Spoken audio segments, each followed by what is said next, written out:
Next conversation, why freedom fighters should not be using the legal framework and constitutionalism as an excuse for lack of service delivery. Here to talk to us on this is political analyst Ongama Mtimka. Ongama, good evening and thank you very much for your time and joining us tonight on In Focus. So a call is being made on Twitter that we need to review the Constitution and make sure its transformation objective is clear and not open to creative interpretation. To which you reply, liberation fighters have failed to do what is necessary. They have found themselves on a collision course with the law, mostly for self-interest, not transformation. Challenging the legal framework and constitutionalism is most important for their preservation. Guti, just lead. Talk to me, what is your departure point in that analysis and thought? Sure. So there are a number of things that are at issue there. One, the legal and regulatory framework has often been used by leaders in government, especially on the political side of government, as limitations on how or on the extent to which they can bring about transformation in the country. On one level, for example, the issue around land and the failures of the pace of land reform. Now, Gaitobi dedicates an entire book where he does a thorough analysis of, the issue of how in administrative incapacities and poor leadership, in fact, account a lot more for failures of land reform, land restitution, among other things, than the structure of the legal framework of the country. So that's one.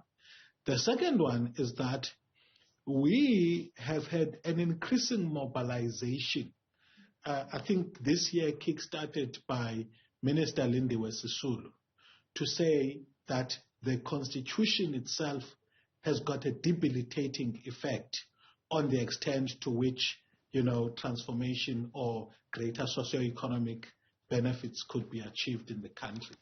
However, both the letter and spirit of our Constitution recognize the need for government to do all that it can in order, one, to make sure that the rights that have been enshrined in Chapter 2 of the Constitution are realized.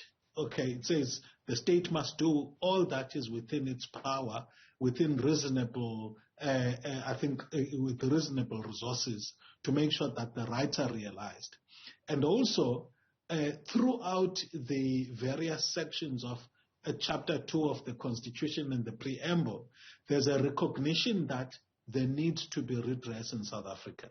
So my view is that failures of leadership and ability to lead the entire administrative apparatus of the state to achieve the objectives of liberation in a better life for all are being, the Constitution and the legal framework is being scapegoated to justify what otherwise have been failures of leadership.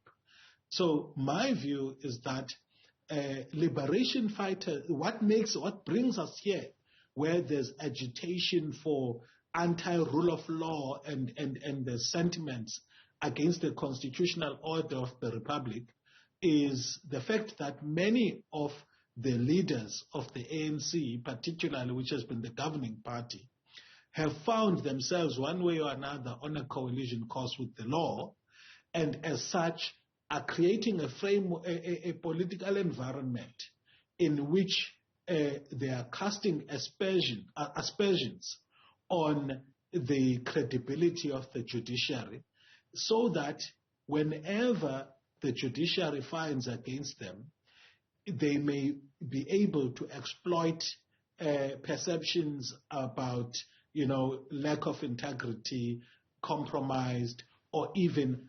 counter-revolutionary legislative framework. So that's why I'm very much anxious about professionals who comment about maybe to give them a benefit of doubt about some, limitations in the law, because there would be limitations.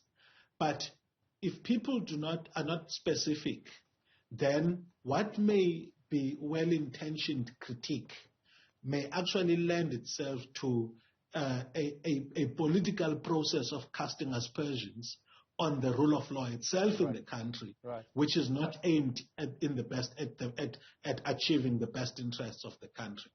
Ongama Mtimka, appreciate you. Thank you very much for coming on tonight and bringing that explanation for us in our conversation on democracy on this Freedom Day.